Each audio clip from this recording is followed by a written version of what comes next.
오늘도 예배 자리에 오신 여러분 모두를 축복하고 환영하고 하나님께서 예비하신 풍족한 은혜를 마음 깊이 받고 돌아가시는 귀한 시간 되시기를 바랍니다.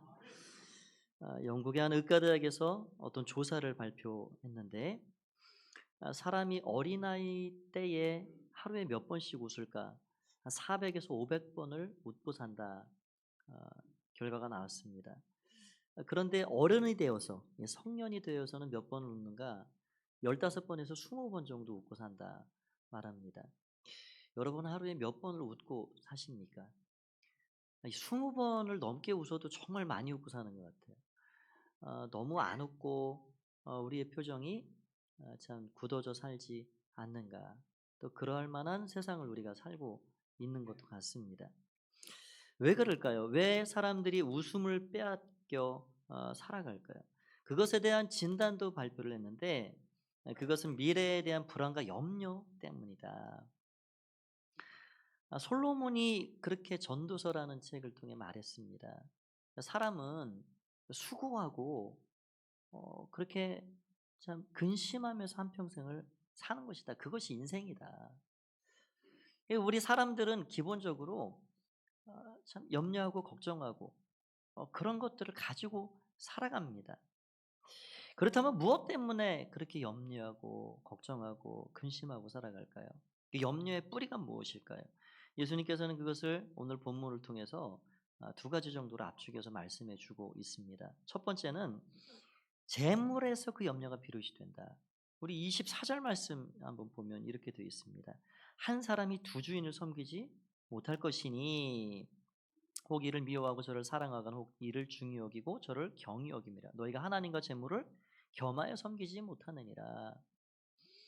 그러니까 재물에 대한 마음이 우리의 속에 들어오면 부자든 가난하든 그 염려가 거기서부터 출발이 됩니다. 가난하면 가난한 대로, 부자면 부자대로, 돈을 많이 갖고 부족한 것이 없으면 염려 걱정이 없겠지라고 생각하지만 거기에 따르는 또 염려들이 또 찾아옵니다. 어떤 사람이 부자들에게 물어봤대요. 당신 지금 만족합니까? 아니요. 조금만 더 가졌으면 좋겠어요. 조금만 더 있으면 좋겠어요. 그러니까 이 가진다, 소유한다라는 것은 끝이 없습니다. 끝이. 얼마나 더 가져야 만족할 만큼 풍족히 갖는 것일까요? 그러니까 모든 염려가 이 소유에서 비롯된 것이라 우리 주님 말씀하시죠. 그래서 어떤 이는 말하기를 이 염려라는 것은 황금 만능주의, 배금주의라는 이 바이러스가 퍼뜨린 열병과 같다. 많은 사람들이 우리는 감기에 걸리고 독감에 걸리면 금방 콧물이 나고 기침이 나오고 이게 표시가 나는데 이 배금주의의 바이러스가 퍼뜨린 열병은 걸려도 걸린 줄 모르고 살아갑니다. 나 돈 별로 안 좋아해. 그런데 그 삶의 모든 이렇게 행태를 보면 그 삶의 중심에 재물이라는 것이 들어있음을 우리는 보게 됩니다. 또 한 가지는 예수님께서 어떤 말씀을 하셨냐. 목숨과 몸에 대한 염려가 있다. 그것이 너희의 모든 삶을 어렵게 만든다. 25절 말씀에 그렇게 되어 있습니다. 그러므로 내가 너희에게 이르노니 목숨을 위하여 무엇을 먹을까 무엇을 마실까 몸을 위하여 무엇을 입을까 염려하지 말라. 목숨이 음식보다 중하지 아니하며 몸이 의복보다 중하지 아니하냐. 이 목숨을 위해서 뭘 먹지? 뭘 마시지? 또 몸을 위해서 무엇을 입지? 그러니까 결국 인간의 두려움 가장 밑바닥에는 이 목숨에 대한 두려움, 그거에 대한 염려, 이 건강에 대한 염려도 거기에서 이렇게 가지가 나온 것이죠. 어떤 이들을 보면 우리 건강이라는 건 이렇게 때가 되면 우리 기계 세탁기 뭐 냉장고 쓰면 10년, 20년, 30년 쓰면 자꾸 고장 나듯이 그럼 이제 고장 나면 AS 만든 회사에 갖다 주면은 그게 수리가 됩니다. 그럼 우리 몸도 그러하죠. 우리 몸이 고장이 납니다. 그 뭐 자연스러운 이치이죠. 그런데 미리 당겨서 이렇게 염려하는 분들이 또 계십니다. 건강 염려증 이라 그러죠. 그러니까 우리는 이 몸에 대한, 목숨에 대한 염려, 그런 것들을 늘 간직하고 살아갑니다. 뭐 그뿐이 아닙니다. 이 외모에 대한 염려, 또 우리가 우리의 문제를 뛰어넘어서 가정에 대한 염려, 나라와 인류 공동체에 대한 염려, 또 환경에 대한 염려, 기후가 이렇게 변하는데, 온난화가 이렇게 심해지는데, 호주에 저 산불이 꺼지지 않고 저렇게 하늘을 덮고 있는데 이 참 어떻게 하나. 그런 염려들이 우리의 이 삶에 크게 다가온다는 것입니다. 그러면 문제는 이러한 염려거리들 앞에 이 염려하고 살아가는 것이 인간이 하는 자연스러운 삶이라 그러면 우리 그리스도인들은 어떻게 살아야 하는가? 그리고 성경이 우리의 어떤 삶의 잣대인데, 하나님의 말씀은 이 염려를 무엇이라고 말씀하는가? 우리가 중요한 게 그것이죠. 인간의 특성 중에 하나가 염려하는 것이고, 그건 자연스러운 것이고, 그럼 똑같이 염려하고 사는 게 맞는 것인가? 아닙니다. 우리 주님의 말씀을 우리는 들어야 합니다. 성경을 보면 우리에게 분명하게 염려에 대해서 기준을 잡아주고 있습니다. 오늘 아까 읽은 말씀처럼 염려하지 마라, 그러게 하나님의 말씀입니다. 하나님께서는 우리에게 애매모호하게 말씀하시지 않으시고 명확하게 말씀해 주셨습니다. 여기 이 말씀들을 한번 보시기 바랍니다. 시편 55편 22절 한번 같이 한번 읽어볼까요? 예, 시작. 내 짐을 여호와께 맡기라. 그가 너를 붙드시고 의인의 요동함을 영원히 허락하지 아니하시리로다. 내 짐을 맡기라. 예, 조금만 맡기지 말고 내가 할 수 있는 것 그냥 내가 하고, 뭐 어려운 거 힘든 거는 그냥 맡겨라, 그게 아니고요. 다 맡겨라, 다 맡겨라. 빌립보서 4장 6절도 이렇게 말씀합니다. 같이 읽습니다. 시작. 아무것도 염려하지 말고 오직 모든 일에 기도와 간구로 너희 구할 것을 감사함으로 하나님께 아뢰라. 아무것도 염려하지 마라. 이 아무것도는 nothing입니다. 모든 것을 맡겨라. 기도와 간구로 아뢰라. everything, 모든 것을 하나도 남김없이, 내가 머리를 지끈지끈하게 할 만큼 마음을 짓누르는 어떤 염려, 걱정거리들이 찾아오면 100이면 100 다 맡겨라. 하나도 남김없이 다 맡겨라. 베드로전서 5장 7절도 말씀합니다. 이 말씀도 한번 읽어보겠습니다. 시작. 너희 염려를 다 주께 맡기라. 이는 그가 너희를 돌보심이라. 이 말씀들 세 구절을 읽었는데 공통점은 뭐냐면 전체를 맡기라는 거예요. 모든 것들을 맡기라. 그래서 우리는 이 하나님의 말씀에 의하면 세상 사람들이 하나님을 알지 못하는 사람들이 염려 걱정하고 살아가는 것과 똑같이 염려 걱정을 똑같이 하고 사는 것은 하나님이 원하시는 일이 아니다라는 것을 분명히 알게 됩니다. 그럼 왜 우리 주님께서 염려하지 말라라고 말씀하는가? 오늘 본문을 통해서 한 4가지 정도로 그걸 압축해 보면 그렇습니다. 먼저는 염려가 우리 인생에 이 하등의 도움이 되지 않기 때문에 염려하지 말라라고 말씀합니다. 27절 그렇게 되어 있습니다. 너희 중에 누가 염려함으로 그 길을 한 자라도 더할 수 있겠느냐? 염려해 봐라. 염려한다고 너 키가 1cm, 2cm 자라나지 않는다. 여러분 염려해서 키가 큰다 그러면 제가 염려 많이 하고 싶습니다. 근데 염려해서 키가 안 크니까 저 염려 안 하고 살아요. 여러분 염려해서 돈이 들어오고 염려해서 내 건강이 유지된다 그러면 뭐하러 돈 벌고 뭐하러 병원 가고 좋은 약 먹고 살아갑니까? 머리 싸매고 그냥 염려만 하고 살죠. 염려해서 되지 않는다는 거예요. 염려해서 될 게 있고 안 될 게 있고, 그런데 되는 것 같이 생각되는 것도 돌아보면 대부분 안 됩니다. 그래서 염려하지 마라. 그래서 어떤 이가 이 염려를 가리켜 그렇게 비유했습니다. 자동차 악셀레터의 이 기어를 중립에 놓고 악셀레터를 확 밟아봐라. 소리는 요란하게 차가 터질 듯하게 그렇게 어, 엔진이 돌아가지만 한치도 자동차는 앞으로 나가지 못한다는 거예요. 그러니까 우리의 염려가 그렇다는 거예요. 엔진이 타오르듯이 가열되고 하듯이 우리 머리가 뜨거워지고 뭐 그렇게 해도 긍정적인 방향으로 우리의 삶을 한치도 앞으로 내 보내지 못한다는 겁니다. 두 번째는 왜 염려하지 말아야 하는가? 그것 자체가 어리석은 일이기 때문에 그렇다라고 말씀합니다. 우리 34절 말씀에 보면 이렇게 되어 있습니다. 그러므로 내일 일을 위하여 염려하지 말라. 내일 일은 내일이 염려할 것이요 한날의 괴로움은 그날로 족하니라. 여러분, 내일이라는 시간은 우리에게 미지의 시간입니다. 그 내 것도 아닙니다. 우리에게 내 시간이라 불려지는 거는 지금 이 시간이요. 이 시간은 계속 가죠. 또 오죠. 그러니까 내일 일을 위해 염려하지 말라. 그거 너 것도 아닌데 뭐하러 그 내일 거 가지고 벌써 염려를 하느냐. 헨리 나우엘이라는 이 영성가가 어떻게 말했냐면, 염려한다는 것은 아직 오지도 않은 시간과 장소에 무언가를 채우려 하는 것이다. 우리가 이 예배를 마치고 그렇게 뭐 염려하신 분이 안 계시겠죠. 내가 집에 가는 길에 차 팡 부딪혀 가지고 교통사고 나는 거 아니야?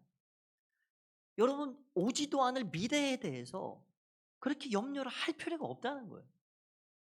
내가 한 5년 안쪽에 암에 걸리는 거 아니야? 그런 염려할 필요가 없다는 거예요. 그건 내일 일이고 너의 시간이 아니라는 거예요. 우리가 어 그 미래에 대한 염려가 우리 안에 있으면 현재의 삶에 충실하지 못합니다. 그거는 뭐 당연한 일이죠. 그래서 우리는 하루하루 내게 주시는 이 시간 하나님이 귀히 내게 주신 선물이라 여기고 하루하루 하나님 앞에 살아가는 것입니다. 또 세 번째로는 왜 염려하지 말아야 하는가? 본문 말씀은 아닌데 잠언 17장 22절 말씀 이렇게 되어 있습니다. 한번 말씀을 같이 한번 읽어볼까요? 시작. 마음의 즐거움은 양약이라도 심령의 근심은 뼈를 마르게 하느니라. 이 말씀 그대로예요. 마음의 즐거움이 양약이다, 보배다. 보약에 얼채 지어 먹는 것보다 그게 보배다. 그래서 항상 기뻐해라. 범사에 감사해라. 그게 행복의 비결입니다. 우리 안에 기쁨이 있으면 다 힘듭니다. 직장 생활도 힘들고요. 가정 생활도 힘들고요. 여러분, 사역을 하시는 것도요. 교회 안에서 기쁨으로 하셔야 됩니다. 예. 기뻐야 이게 즐거운 거예요. 보람이 있고요. 그런데 마음의 근심은 뼈를 상하게 한다. 많은 의사 선생님들이 그렇게 말씀하시죠. 어디 뭐 검사를 여기저기 해봐도 원인을 못 찾는 그런 질병들이 있습니다. 그러면 별다른 게 안 보여요. 그런데 그가 어떤 삶에서 아주 깊은 스트레스를 받고 압박을 느끼면 그게 다 뼈를 마르게 하는 거예요. 세포들이 눌립니다. 우리 몸의 신진대사가 원활해야 이 순환이 잘 돼야 우리가 건강이 유지되는 것인데 그게 되지 않는 거예요. 그래서 만병의 근원과 같은 이 염려, 염려하지 마라. 이 말씀하시고 계신 것이죠. 또 한 가지 보면은 누가복음 21장 34절 말씀에 이렇게 되어 있습니다. 너희는 스스로 조심하라. 그렇지 않으면 방탕함과 술 취함과 생활의 염려로 마음이 둔해지고 뜻밖의 그날이 덫과 같이 너희에게 임하리라. 마지막 때에 이러이러한 것들을 주의하라. 우리 주님이 말씀해 주시는 말씀인데, 마지막 때 사람들은 방탕함에 빠질 것이고 술 취할 것이고 또 한 가지를 말씀한 게 생활의 염려에 빠질 것이다. 우리는 생각합니다. 방탕하게 살고 술 취해 살아가는 것은 그런 것은 죄지. 우리 그리스도인들이 그렇게 하면 안 되지. 그런데 그러면서 염려하고 살아요. 근데 우리 주님은 방탕하게 살고 술 취해 살아가는 것과 생활의 염려를 잔뜩 안고 살아가는 것은 똑같은 거야. 마지막 때 수많은 사람들이 그렇게 살아갈 거야. 그래서 삶에 덫에 걸리게 될 거라 말씀하고 있는 것입니다. 그래서 이러한 이 생활의 염려, 삶의 염려가 우리의 마음에 이렇게 파고 들어오면 무슨 일이 일어나는가? 우리 안에 소중한 것들이 다 사라집니다. 마치 좀도둑이 우리 집에 살며시 들어와 가지고 깊숙이 숨겨놓은 예물반지, 보석 이런 것들 다 훔쳐가듯이 이 염려가 우리의 마음에 살며시 들어와서 우리 안에 있는 기쁨도 감사도 행복도 이런 것들을 다 빼나간다. 그래서 이 염려를 통하여서 삶에 무게감을 가지고 기쁨도 잃고 감사도 잃고 살아가게 만든다는 것입니다. 그러면 우리가 어떻게 해야 하는가? 이 염려를 무찔러야 됩니다. 염려를 몰아내야 합니다. 우리 마음 안에서 이 염려를 결박시키고 염려를 쫓아내야 합니다. 염려를 쫓아낼 수 있는 방법 두 가지를 말씀 안에서 좀 나누고자 합니다. 첫 번째는 생각해 봐라. 생각해 봐라. 저를 한번 따라서 해보시겠습니까? 생각하여 보라. 말씀 26절에서 28절까지 보면 이렇게 되어 있습니다. 26절에 공중의 새를 보라. 심지도 않고 거두지도 않고 창고에 모아들이지도 아니하되 너희 하늘 아버지께서 기르시나니 너희는 이것들보다 귀하지 아니하냐. 28절 또 너희가 의복을 위하여 어찌 없냐느냐. 들의 백합화가 어떻게 자라는가 생각하여 보라. 수고와 길쌈도 아니하느니라. 생각해 봐라. 하늘에 나는 새와 공중의 백합화, 들의 백합화 생각해 봐라. 우리가 하늘을 바라보면 하늘에 나는 새를 자주 보게 됩니다. 이 그림에 나와 있듯이 어, 그런 새들을 볼 수가 있죠. 이 새들을 이렇게 보면 참 저 새들이 어떻게 굶어 죽지 않고 땅에 떨어지지 않고 살아가는가. 조류학자들이 연구해서 발표한 결과에 의하면 이 전 세계의 새의 숫자가 얼마나 될까? 조류의 숫자가 얼마나 될까? 약 1,000억 마리 정도로 추정이 된다. 뭐 세볼 수도 없고 그냥 추정이죠. 그런데 하나님께서 저 공중에 나는 새를 먹이시고 길러 가신다. 우리가 저 새를 위해서 뭐 먹이를 준비하는 게 하나도 없습니다. 저 1,000억 마리가 되는 새들을 한 끼를 먹이려 그러면 얼마나 많은 먹이가 필요할까요? 또 일례로 우리가 이 봄철이 되면은 찾아볼 수 있는 새가 이 제비가 있습니다. 제가 어린 시절에도 처마 밑에 이 제비들이 항상 와서 둥지를 틉니다. 그 제비 보는 재미에 또 어린 시절 이렇게 참 컸던 것 같아요.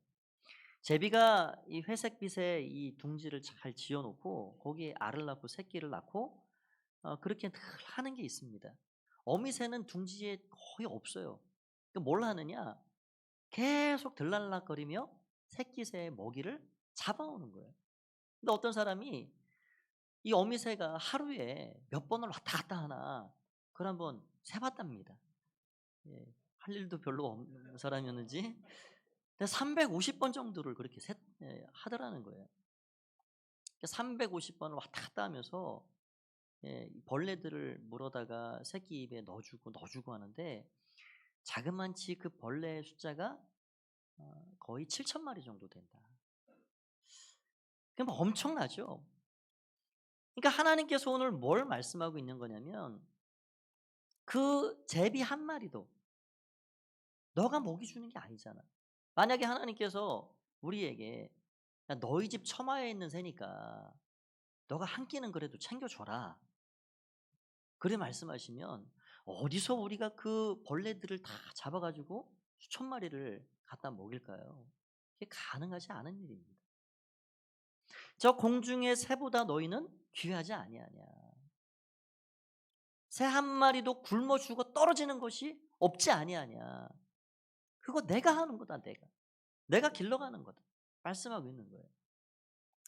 또 한 가지를 비유로 말씀하시는데 들의 백합화를 말씀하셨습니다.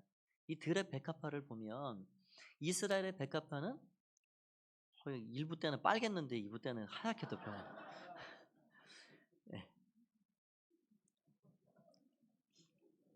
백합화, 백합화가 참 아름답죠. 그런데 저 백합화를 무리 보고 물들여라. 그러면 꽃 한 잎도 물들일 수 없다는 겁니다.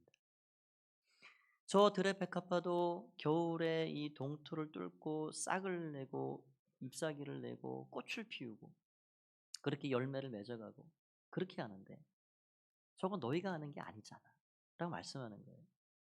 저 백합화가 입은 형형색색의 아름다운 그 꽃의 영광이 솔로몬이 입은 영광보다 더 낫다. 우리 주님이 말씀하고 있는 것입니다.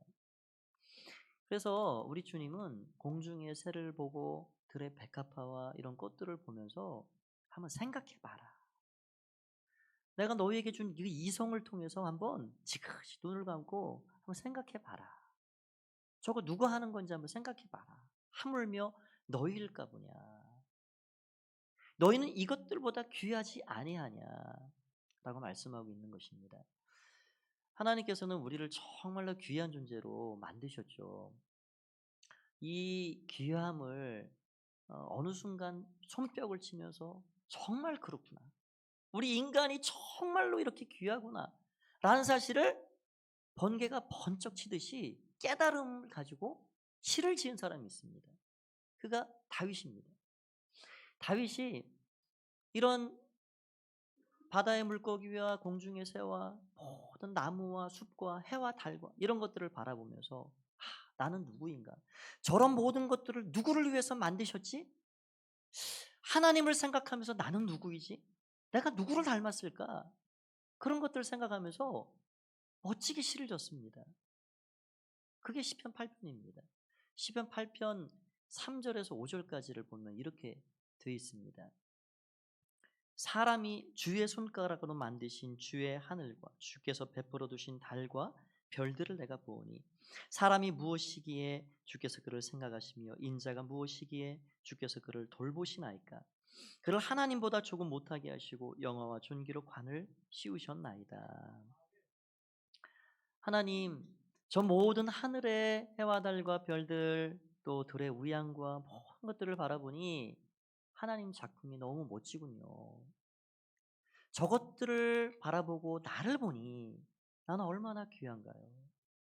저 하늘의 소와 양과 이런 짐승들을 바라보면 나를 보니 내가 얼마나 존귀한 존재인지 알았습니다. 하나님을 바라보고 나를 보니 내가 하나님답게 만들어진 존재였군요. 자기의 존재 가치를 깨달은 거예요. 여러분, 어리석은 사람들은요, 지금도 우리 사람들이 원숭이에서 왔다 그러잖아요. 원숭이 닮았다는 거예요. 그럼 무인 자동차를 타고 다니고 스마트폰으로 세상을 열어가고 이 4차 혁명 시대를 열어가는 우리 인간이 어느 구석에 원숭이와 닮아 있습니까? 오늘 다윗의 고백 그대로 5절에서 나를 하나님보다 조금 못하게 만드십니다. 하나님께서 하나님 당신의 형상과 모양을 따라서 우리를 세상의 어떤 피조물과는 너무나도 다르게, 너무나도 특별하게, 너무나도 고귀하고 존귀하게 우리를 만드셨다는 거예요. 너희는 이것들보다 이렇게 귀한 존재가 아니냐. 내가 하늘의 새도 저 바다의 물고기도 들의 백합화도 굶어 죽거나 땅에 떨어지게 하지 아니하는데 하물며 너희일까 보냐. 내가 너희를 먹이지 않느냐라고 말씀하고 있는 것이죠. 여러분, 그래서 염려가 우리의 삶에 찾아올 때 한번 창문을 열어보십시오. 창문을 여시고 나무 위에 앉아있는 새를 바라보십시오. 그 새를 보면서 생각하는 거예요. 생각하여 보라. 우리 주님 말씀하신 대로 생각해 보는 겁니다. 하나님, 저 새 한 마리도 하나님이 길러가신다 하셨죠. 하물며 너희일까 보냐. 나는 저 새보다 더 귀하죠, 하나님. 제가 지금 어려운 형편과 상황이 있습니다. 하나님 너무 잘 아시죠. 하나님 돌봐주십시오. 하나님 붙잡아 주십시오. 하나님 채워주십시오. 그 새 한 마리 바라보고 생각하면서 하나님께 기도하는 겁니다. 우리 주님이 그렇게 말씀하신 겁니다. 두 번째는 우리가 염려하지 말아야 할, 염려를 물리칠 두 번째 방법은 하나님을 신뢰하고 먼저 그 나라와 의를 구하라 라는 것입니다. 한번 저를 따라서 해주시면 감사하겠습니다. 하나님을 신뢰하고 먼저 그 나라와 의를 구하라. 우리의 삶에 염려가 다가올 때 우리는 이 선택의 기록 가운데 있는 거예요. 계속 그 염려를 부여잡고 그 염려의 수렁에 빠져 들어갈 것인지, 여러분, 염려는 부여잡으면 잡을수록 염려에 깊이 골몰하면 골몰할수록 늪과 같습니다. 빠져나오지 못합니다. 염려는 꼬리에 꼬리를 물게 돼 있습니다. 그런데 그러한 염려의 기록 가운데, 선택의 기록 가운데 우리는 기도를 선택하는 거예요. 너희는 먼저 그 나라와 의를 구하라. 기도한다는 것은 맡긴다는 거죠. 하나님, 내가 내 힘으로 할 수 없는 겁니다. 하나님께 맡겨드립니다. 그래서 무릎을 꿇고 하나님께 올려드리며 맡기며 나아가는 겁니다. 우리 믿음의 사람들은 기도를 택해야죠. 하나님께 맡겨드리고 좋은 것을 택해 살아야 하는 것입니다. 그래서 오늘 본문 말씀에 31절에서 33절 그렇게 말씀하는데, 33절만 제가 읽어보면 그렇게 되어 있습니다. 너희는 먼저 그의 나라와 그의 의를 구하라. 그리하면 이 모든 것을 너희에게 더 하시리라. 여러분, 하나님께서 너희는 먼저 그 나라와 의를 구하라 말씀하고 있는데, 이게 무슨 뜻일까? 그 나라와 의를 구하라 한다는 것은 우리가 하나님과의 관계에서 틀어져 있는 것들을 다시 재정비에 맞추는 겁니다. 무전기를 이렇게 어떤 행사에 쓰죠. 저 멀리 떨어져 있는 사람, 뭐 위에 층에 있는 사람, 아래 층에 있는 사람, 이게 무전기로 누르고 이야기를 하고 듣고 합니다. 근데 무전기를 사용하려면 전파를, 채널을 잘 먼저 맞춰놔야 합니다. 똑같은 채널 안에 있을 때 그게 무전기가 교신이 되는 거예요. 이 세상에 전파가 얼마나 많습니까? 그런데 전파를 맞추지 않고, 채널을 맞추지 않고 사용이 불가능하게 되는 것이죠. 우리가 먼저 그 나라와 의를 구하라라는 것은 우리가 하나님이 우리에게 내려주시는 그 주파수에, 그 주파수 대역에 우리를 맞추는 겁니다. 그럴 때 우리가 하나님과의 관계가 잘 정립이 되고, 그럴 때 하나님께서 우리의 삶에 이것도 더하고 저것도 더해 주신다라는 그 응답의 체험을 받고 살아갈 수가 있는 것이죠.